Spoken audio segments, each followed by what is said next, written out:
And so this evening I'm delighted to share a bit of time with you all, just to explore and talk about the topics that we're going to be exploring for the upcoming CCN 6-day retreat, and perhaps talk a little bit about the retreat itself, but mostly I was hoping to share about the text and primarily the author of this text, because I think his story and anecdotes of his life are really quite inspiring, and they're part of what inspired me to really take this text into my heart and into my regular practice.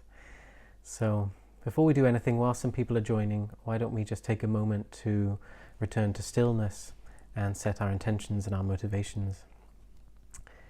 Just something quite brief.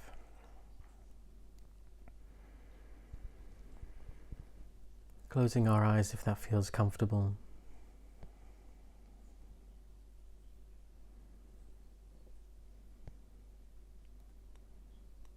And becoming aware of our body as it is here and now.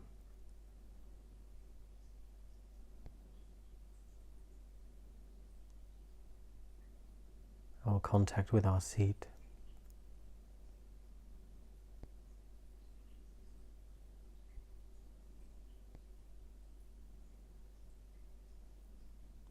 The movements of the breath in the body.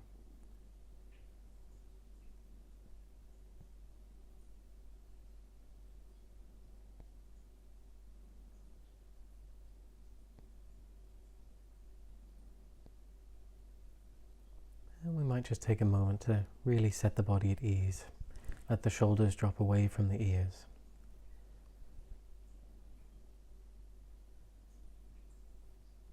Release any tension from the face.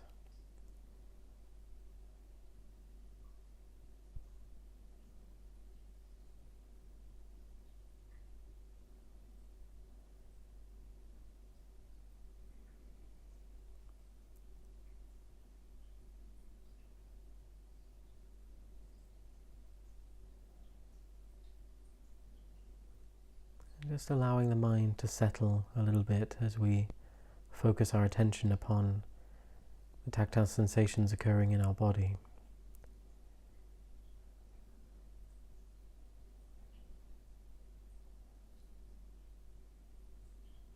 Simply witnessing the whole array of sensations.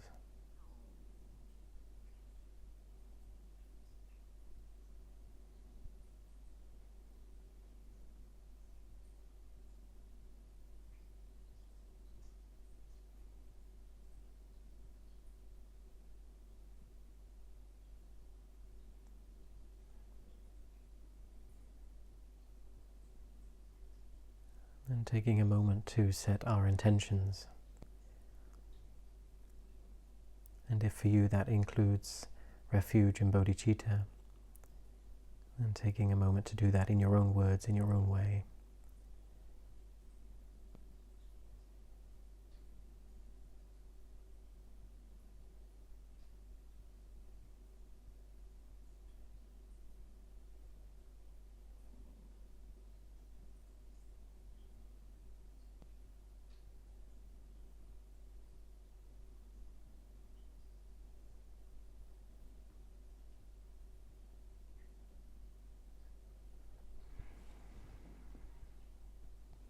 Okay.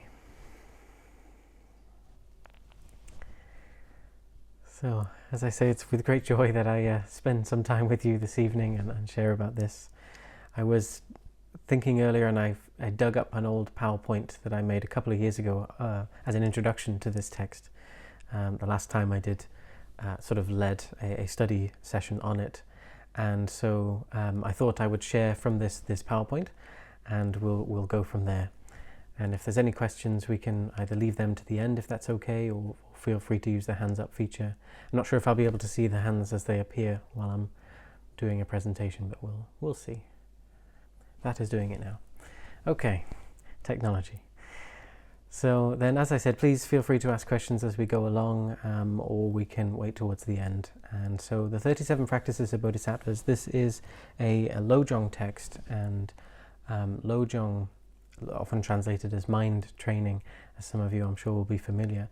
This is one of the four great Lojong texts that we find in the Indo-Tibetan tradition, and it will be the focus of our 6-day retreat. And I thought I'd just give a couple of definitions of a couple of key terms, first of all, that I know for most of you is very familiar, but just in case somebody's not familiar. And so that first one, of course, is bodhicitta. You need to know what that is to be able to look at this text. And so bodhicitta in Sanskrit, in Tibetan, Jangchub Kisem. And so citta is what refers to mind, but often has the connotation of heart-mind. And bodhi is enlightenment. And so it's literally the heart-mind of enlightenment, the mind that moves towards enlightenment, the direction of enlightenment. So of course this is the Mahayana motivation, those two strands that we see in Buddhist practice, what we sometimes call the Theravada approach, and then we have the Mahayana approach. And the Mahayana motivation is that altruistic mind that seeks the full enlightenment of a Buddha in order to benefit all sentient beings. So this is the motivation for those of us who are following the Mahayana path. And bodhicitta is that. It is this altruistic mind. We want to achieve and realize and become a Buddha. So it's not just nirvana, but reach Buddhahood, so that we can be of most benefit to all sentient beings. And this altruistic motivation is not just about that final reaching, but it's being sort of cherishing all sentient beings in everything we do whilst we're on that path, whilst we're exploring that path. And so bodhicitta is a key sort of aspect to this text and this path. And so then we have Bodhisattva, 37 Practices of Bodhisattva. What is a Bodhisattva? And so in Tibetan, Jangchub Sempa, so literally, mind haver, a being with authentic, or we could say uncontrived bodhicitta. So this is where a sentient being has cultivated and generated bodhicitta so much so that it now is spontaneous, now it is natural. Now it's not something that they have to set that motivation and think about that and sort of bring it into their daily life. Now it is spontaneous. Now every act, everything they do, everything is motivated by this. Achieving enlightenment for the sake of all sentient beings, helping all sentient beings. I will free them, I will help them, I will, may all beings have that happiness. I will be the one to help them reach that happiness. So it's really this sort of authentic, spontaneous bodhicitta now. That's what we call a bodhisattva. And so for those of you who know what this means, this is one who's reached the first of those 5 paths, the Mahayana paths then, in which there's both uncontrived bodhicitta but also renunciation of samsara. And so then when we look at this text, the 37 Practices of Bodhisattvas, as I said, this is one of the 4 classic Lojong texts of the Indo-Tibetan tradition. The others, of course, the 8 Verses of Training the Mind by Geshe Langri Tangpa. This is considered the short form of Lojong, the short presentation. Then the middling length presentations are considered the 7-point mind training that many of us are familiar with, and the 37 Practices of Bodhisattvas. And then we have the extensive length, which is Shantideva's Way of the Bodhisattva, of course. So these are considered sort of different length texts, but they all cover the Bodhisattva path. And so this particular text, it explores the attitudes to cultivate in order to actualize bodhicitta, how to become a bodhisattva, how to eventually achieve the state of a fully enlightened being. So it covers the entire path then, from the preliminaries, as we'll see, right up to absolute bodhicitta, the bodhicitta realizing emptiness. And so it's presented in the sense that it presents the conduct and the view of a bodhisattva. Each of the verses begins or ends, depending on the translation you look at, with the line, "This is a practice of a bodhisattva." And so it's Gyalse Tokme Zangpo presenting, these are the practices that a bodhisattva engages in.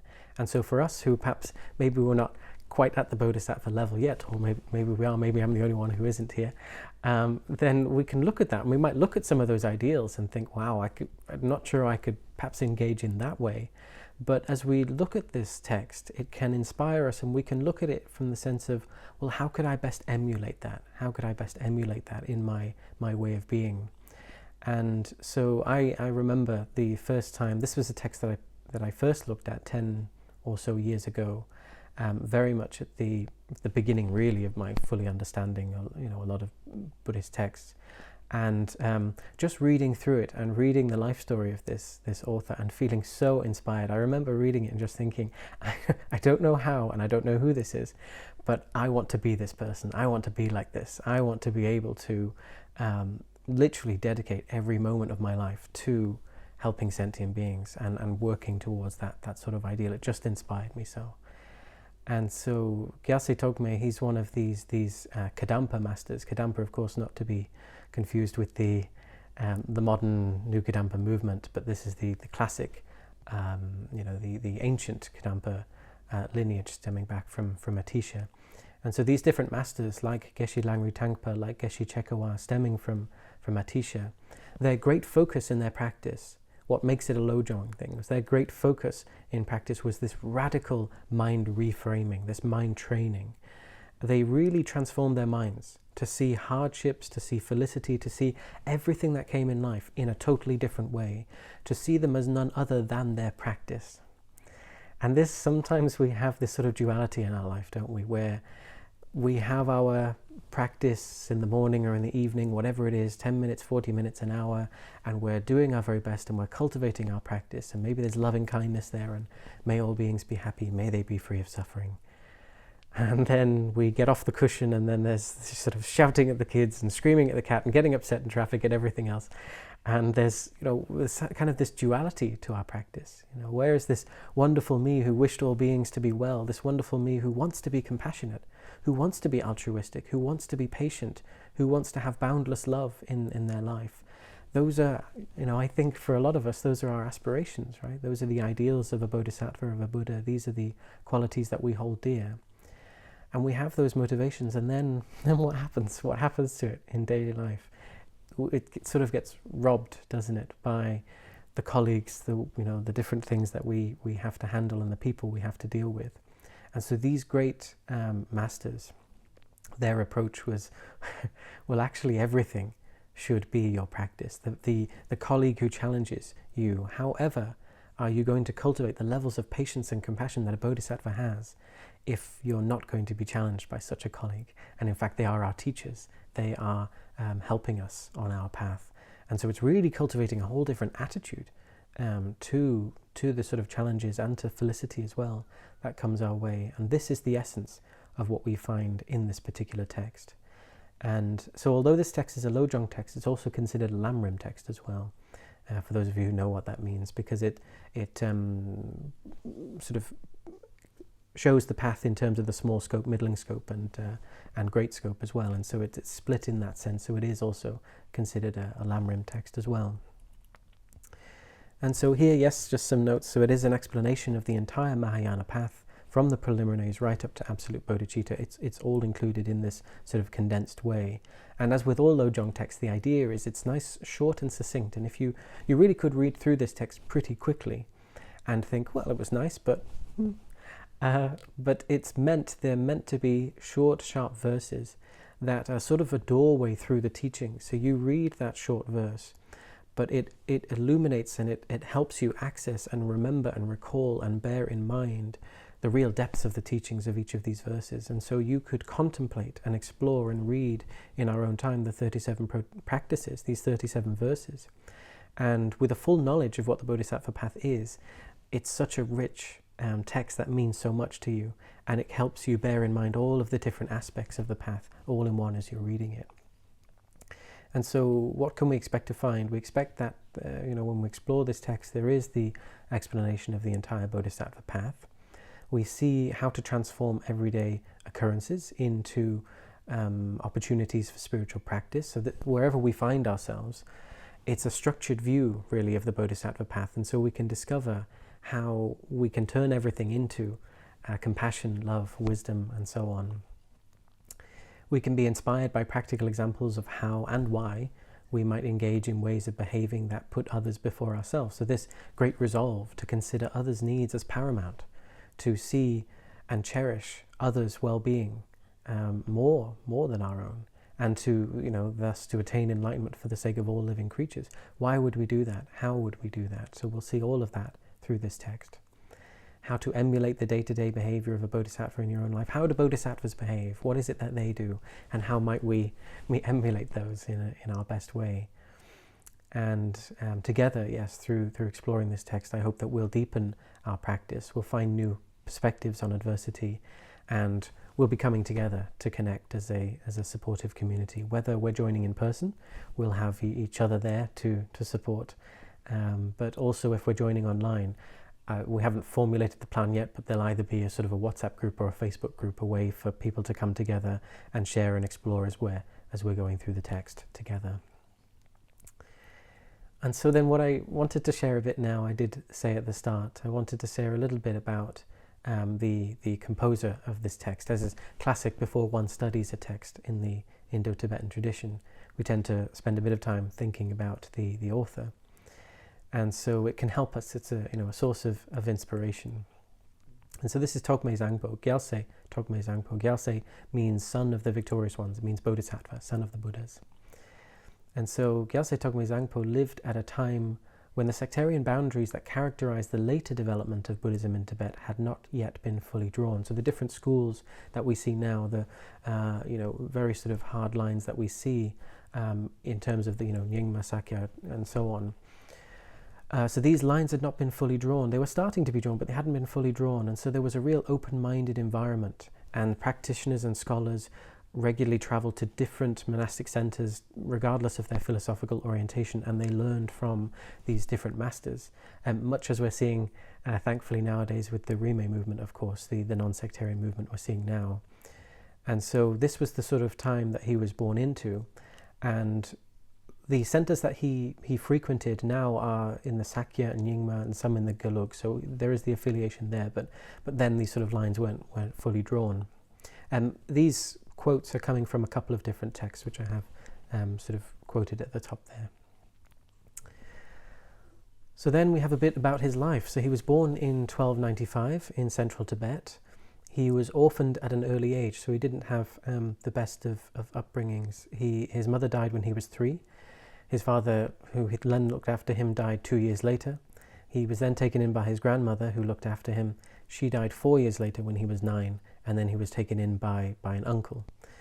And so there was a lot of change there in his life. And from his uncle, he learned how to read and write, which was quite a rare accomplishment for an ordinary Tibetan in the 14th century there. He hadn't been living in a monastery, so he had been, I think it was a farming background up until this point. And then by his uncle, he was encouraged to enter monastic life. So at the age of 14, that's what he did. And 14 is actually quite later in life than many historically in Tibet. Some enter as little kids, as sort of early as 7 or 8, but they don't really fully decide, of course, or commit to be monks or nuns until usually later teenage years. When they take their full ordination vows, should they choose to. So it's sort of a trial period of some vows, isn't it, or some refuge vows or no vows. But they're wearing the robes, living the life, and sort of engaging in that way. But Tokme Zangpo didn't have that upbringing. He didn't have that preliminary time to explore, but he had that encouragement and teaching from his uncle. And so as it says here, from these humble beginnings, Tokme Zangpo emerged to become a prodigious scholar, a respected abbot eventually at age 29, a devoted practitioner, and an icon of compassion.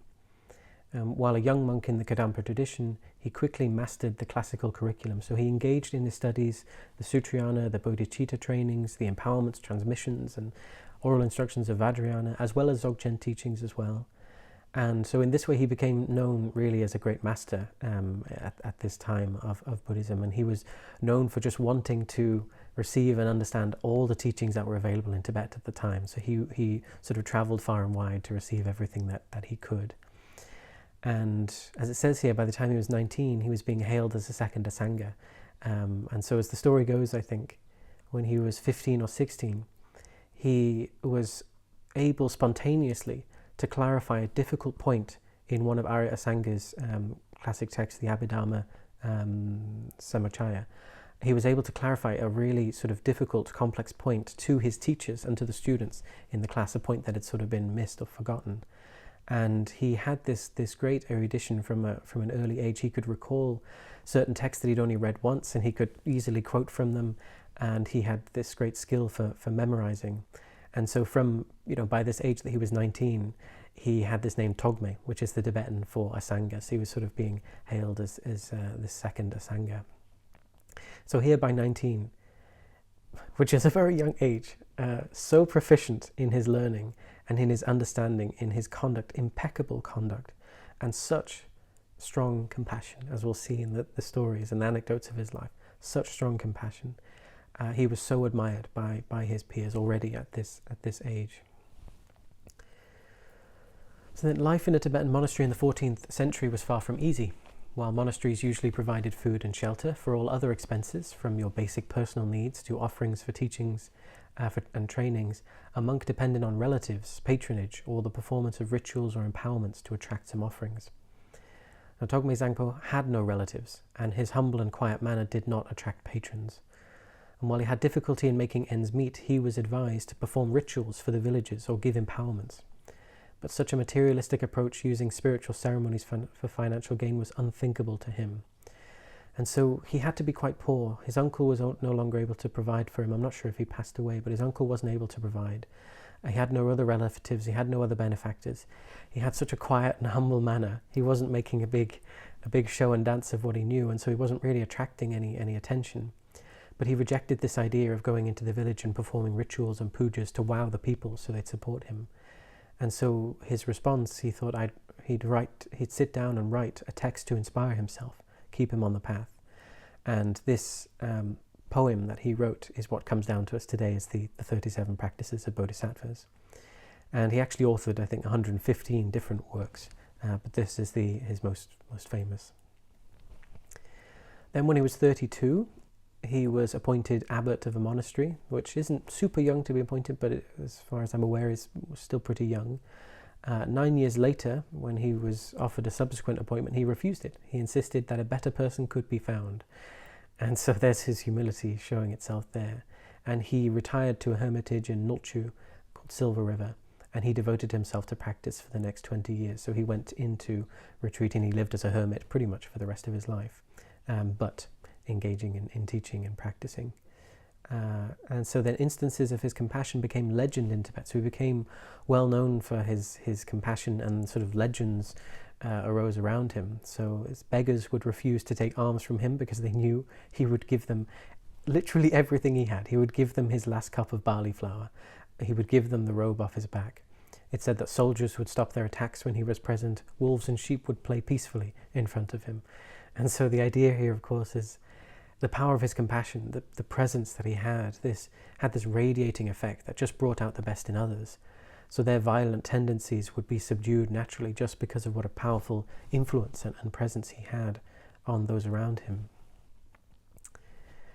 And so then here's some anecdotes of his altruistic and compassionate personality.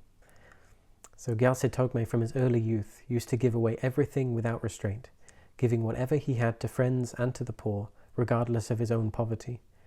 To those who affectionately tried to stop him, saying that if he gave so much he would have nothing left to live on, he would reply, "I won't die of starvation, and even if I do, I don't mind."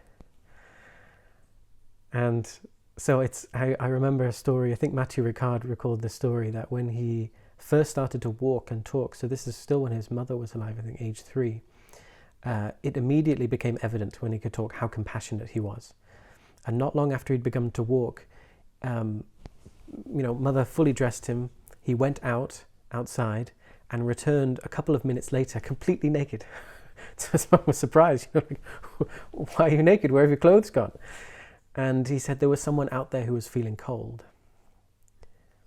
And so she stepped out there to see who it was and see that her son had put his clothing over this frost-covered bush, and there was a few creatures hiding in this bush. And he'd put his clothes over that, and he'd place stones to carefully, keep the clothes there, to keep the coat from flying away. And when he played games with his friends, he would feel great sadness if they lost rather than him. He wouldn't have great joy at victory. He would feel sad that others lost and that they felt sad. And when scouting out for dry wood with the other children, he would feel great joy if they found some wood, even if he was empty-handed. And if he had some wood, he would offer that to his friends or he would help them find something because he didn't want them to be scolded by their parents. So he, even from a young age, these sort of stories of just this altruistic dedication to the welfare of others. And then this story here, once when a student came to see him, the only thing Gyalse Tokme had to give him was a precious stupa. And just afterwards, one of his disciples, who could not bear to see his master part with such a sacred object, he went to that student, bought the stupa from him, and offered it back to his master. But Gyalse Tokme gave it away to another person, and the same thing happened again several times. And so from his youth, he had totally severed all ties of desire and attachment. He was a wonderfully good person. And I think there's this story that I'm missing here that I won't be able to recall in full, but there was a beggar. This is a story that Dilgo Khyentse tells in his commentary, and that there was a beggar who was living at his door, who was, I think, infested with lice and all sorts of things in his clothes, and Gyalse Tokme would give this beggar food in the late hours so that nobody could see him, this grand gesture of kindness. And eventually one evening, I think he came out and the gentleman wasn't there in the doorway. And so he went out and searched for him. And the gentleman said, I had to move because people told me I was, sort of ruining the aesthetic, and I shouldn't be begging from you and whatever else. And so he sort of saw that the man was infested with lice and other things, and he gave him his clothes and took the lice-infested clothes himself. And though people begged for him to not take on, on this lice and things himself, he did. And so there's these kinds of stories, and so then just reading from here, in Nulchu, so in the place his hermitage, Gyalse Tokme remained in strict retreat, but every 3 months until he died, he would emerge to give teachings on mind training and bodhicitta to the thousands of people who would flock from all over the country to meet him. Most gave up concern for the affairs of this life, devoting themselves to the practice of Dharma. They'd realized the true meaning of emptiness and compassion. And it said on several occasions, with these people flocking to see him, some scholars would come to publicly debate him, to show their scholarly prowess and show how much they knew, to try and gain some of this audience.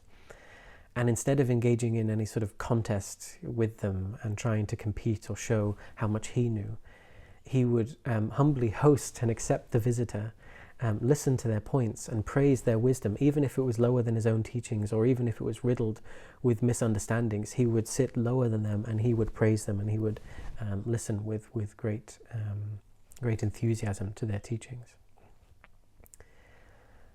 And then here it's saying he showed signs of sickness to encourage his disciples to be diligent, to show how sickness can be used on the spiritual path. So rather than hiding away when he became sick towards the end of his life, he openly showed his sickness. He openly showed how he was dealing with his sickness. And when somebody asked one of his students, sort of coming to him saying, is there anything we can do to prolong your life, long life ceremonies, anything we can do? We don't want to lose you. Tokme said, if my being sick will benefit beings, may I be blessed with sickness. If my dying will benefit beings, may I be blessed with death. If my being well will benefit beings, may I be blessed with recovery. This is the prayer made to the three jewels. And there's a longer form of this prayer. And this is the heart of this thought transformation, of this Lojong. And he's essentially saying here, look, whether it's good news or bad news, it's fuel for my path, and may it be of benefit. May, if I see it that way, it will be of benefit. And this is not some new agey, everything happens for a reason sort of thing. This is whether something's a problem, a difficulty, a good thing, a bad thing, an opportunity to practice, whatever. He sees and he recognizes this is dependent on us and how we perceive it. And he sees things are empty of inherent existence from their own side, and the labeling is entirely dependent on the mind. And so it's this wish that he expresses here, may I be able to take everything as the path. That's what he means by saying, may I be blessed with this. If it's going to be useful, if it's going to be beneficial for sentient beings to see me practice Dharma while I'm sick, then may it be so. If it's beneficial for them to see me practice Dharma while I'm well, may it be so. Let that be the case. It's adopting this sort of radical mental attitude where everything is workable. I will take everything. Everything is workable. And so, reading these sorts of examples of his life and reading through this text, as I sort of said earlier, I had such reverence, and I still do, just this huge sense of, wow, what a mind. And I would love to move closer to that. It just inspires me so much. And so then the last sort of slides I have here, I'm not going to run through all of these in any detail, but this is the outline of the 37 practices, and I thought I could perhaps just pull a few things out.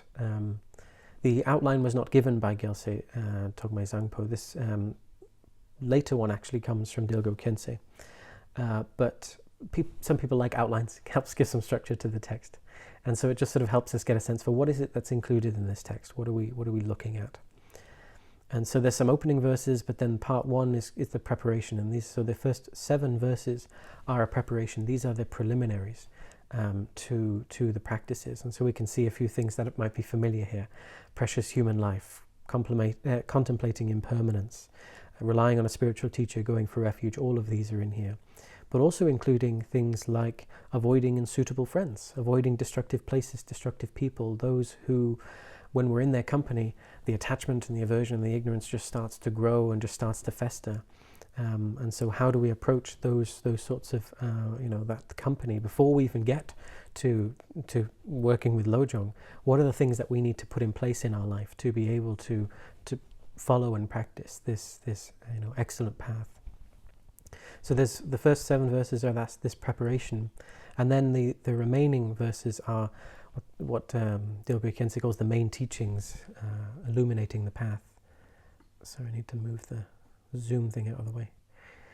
And so then this is split. This is where we see the Lamrim split. So the lesser capacity, medium capacity, greater capacity. And so what are the practices for those of us who are, where we are on the Bodhisattva path? And then the rest of it is dedicated to bodhicitta, cultivating the intention of bodhicitta and then applying bodhicitta. And that, of course, includes what is the main part of this text that we see. We see here from, I don't know if you can see my mouse or not. Yes, there we go. Thank you for nodding. So we see from here the post-meditation practice of using unfavorable circumstances on the path and exchanging oneself with others. And we see this as a core part of Lojong. And so the kind of themes that will come up in this retreat and through this text: how do we use loss on the path? All kinds of loss of loved ones, loss of possessions, all kinds of suffering on the path. Times when we're disgraced in front of others, times we're disparaged by people, times that we're wronged when we have given kindness to other people, times that we're humiliated, times that we are deprived materially, we don't have much material, at times in which we're prospering materially, we have lots of goods, because that's another time when people tend to step away from their practice. Everything's going well, I've got what I need, summer's here, who needs Dharma now? It's very easy for us to walk away. And same with the deprivation, when things are really difficult, we think, I don't have time for practice now. So how to use both of these actually and still practice within them. Then how to use objects of hatred and desire, so all objects of hatred and desire onto the path. And then it turns to absolute bodhicitta, so the understanding of emptiness. How does this help in terms of objects of desire and objects of aversion, seeing their lack of inherent existence? So that's there in the text. And then the final verses are the precepts for training in those practices. So this is verse 25 onwards, and we have the 6 paramitas, which should be familiar to some of you, and these are, of course, the core part of the Bodhisattva path. So those 6 paramitas, 6 transcendences. And then training in the 4 instructions taught in the sutra. So examining oneself for our own defects, giving them up, giving up speaking of Bodhisattva's faults, and so on. And yes, a few other final verses, and then finishing with the dedication. And so, as I said, this text, if you were to read it through, it wouldn't take you too long, but it is so rich and so deep, just as the 7-point mind training is. Although 7-point mind training has even greater brevity, I think. And so I think, hopefully, I don't know if that gives a sort of sense for this text and the inspiration behind the text. And then what I wanted to just share was some words from Dilgo Khyentse Rinpoche about this text. So this is from his commentary. And so he says, of all the vast and profound teachings on bodhicitta, the essence is to be found in this text, the instructions known as the 37 verses on the practice of a bodhisattva by Gyalse Tokme. who was Avalokiteshvara himself, appearing in the form of a spiritual teacher in 14th century Tibet. There is no doubt that if, while studying and reflecting on the precepts explained here, you manage to give rise to genuinely altruistic thoughts, the bodhicitta will effortlessly form within you. And once the bodhicitta is properly established in your mind, you will possess the very root of all the teachings of the Sutrayana, Mahayana, Mantrayana, Mahamudra, and Great Perfection, Dzogchen. Constantly check your actions and intentions against each verse of this text, one by one, and any practice you engage in will progress and bear fruit with the greatest of ease. Permeate your mind with these teachings day by day, month by month, and without difficulty you will naturally awaken and develop within you all the qualities of a bodhisattva, just as a bee flying from flower to flower sips nectar from each, and from that nectar produces honey. And so on this retreat, might not be month by month, it's only 6 days, but we'll have the recordings, we'll have the teachings, we can do this. And so constantly check your actions and intentions against each verse of this text one by one. And this is what we'll do on the retreat. We'll be exploring this verse line by line, these verses line by line. And we'll be relying on commentaries from Dilgo Khyentse, from the Dalai Lama, from Garchen Rinpoche, all of which hold this text in great regard. We'll be relying on their commentaries, exploring these verses. I'll offer some thoughts on how we might be able to emulate these verses. Are they relevant to us in daily life? Can we emulate these? How can we integrate these practices? And then a great part of this retreat, I'm hoping, will be an essence of discussion, an essence then of each of us thinking and reflecting on these verses, these lines, and thinking, okay, how could I bring that into my life? And then sharing these ideals with each other, and what are the challenges, what would work, what wouldn't work, and in this way really bring the text alive. So it's not just a case of, I'm going to throw loads of information at you over 6 days and here's just tons and tons of teaching and you've got to somehow assimilate it, but let's see how we can assimilate as we go along and see how much of the text we get through in that vein. So I'm hoping that might be an approach that works for you. And then it was asked if I could also just offer some thoughts about coming on retreat, and so here we have a few thoughts on that. Going on retreat is a great opportunity to deepen our practice, to deepen our understanding, because we're dedicating ourselves for a period of time to Dharma practice, which is something we don't usually get to do in the midst of daily life, is it? And particularly this text, which gives us the tools to then be able to integrate in daily life. So we sort of step away for a time, and this is very much in the vein of the preparatory verses in this text, where it says, remove yourself to solitary places. And it's not solitary places forever, but it's solitary places so that we can cultivate our mind, and so we can gain some understanding, some wisdom, some compassion, so that when we return to daily life, we're bringing those skills with us, and we're bringing the tools to be able to handle every felicity and adversity. And so this classic Lojong text should give us the tools and practices to be able to integrate Dharma in daily life. So our practice doesn't remain hollow, or, as I said, only in part. Here it is in the morning or during our practice, and then not. And so we get to deepen our practice. There's structured sessions. We get to discover our potential for great compassion, love, and wisdom. For those of us online, of course, you get to study at your own pace. You can join us live if you want to. That's completely fine, and that would be very good if you can dedicate that time.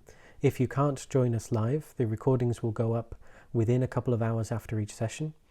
And if you are sort of doing a bit of a hybrid thing where you are joining the ones live that you can and then catching up with the others after, that can work as well. Although we're going line by line and verse by verse, I'm hoping that each of the sessions will close off around a certain verse. So if you happen to join one, there's not going to be part verses in each session. That's my hope of what I'll try and do. So you would be able to join some live and then catch up with others afterwards, because there'll be these self-contained verses within them. So if you're online, you can study completely at your own pace, fit around your own schedule, however that works. As I said, for those online, I'm hoping we'll set up a WhatsApp or a Facebook group, so there's a chance to connect and share as we're going through these verses. The discussion can continue. What did we think about that last verse, and so on. And there's practices, so practices will of course engage in meditation practices throughout the sessions. Particularly there's emphasis on the four immeasurables, on Tonglen, equalizing and exchanging self with others. So there's these practices, but we'll also engage in shamatha practices as well. So of course we're practicing here in the lineage of Lama Alan. So we'll engage in various different meditations as well. That's the wrong way. And then if you are able to join us in person, then of course we get the benefit of this wonderful, wonderful venue, the Centre for Alternative Technology up near Machynlleth in Wales.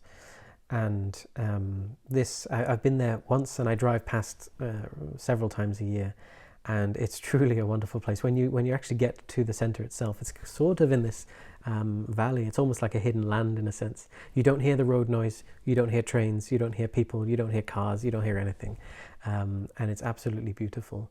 And so we get, if we are able to join in person, then there's a focused, distraction-free environment, which always helps for engaging in retreat. Because at home, although we may work it around our own schedule, you've got all sorts of other things that you have to handle, isn't there? And on retreat, we get a few days free of those demands and those distractions. And so being on retreat naturally lends itself to slowing down a bit, taking time to think, taking time to contemplate. And in the physical presence of our teachers and our community, there's more sharing opportunities, isn't there, between sessions? There's more of that opportunity. And so there's, of course, engaging with like-minded individuals, that sense of community. One of the bigger benefits that those of you who've been on retreat, you'll know, but one that I always hear from people who come onto our retreats is being with like-minded individuals, being with people who are not pretending, people who are not trying to display a certain thing, especially a text like this, which is just full of humility. We're all just trying our best, and it's the way that everybody sort of comes together and shares, and it's just a really wonderful part of retreat. I've said there the tranquil setting, of course, being out in nature is very calming. And for those of us in person, there is opportunities, there's practices of mindful walking, and I have twisted Manu's arm, and he will offer some yoga in the mornings for those of us in person as well. So we'll get to, there's a lot of sitting, isn't there, in retreats, so we get to use and move our body around as well. And so that is the end of my slides. I'm sure there is much that I have forgotten to mention, but I don't know if that offers some sort of an overview and a bit of a help, sort of get to know the text that we're going to explore.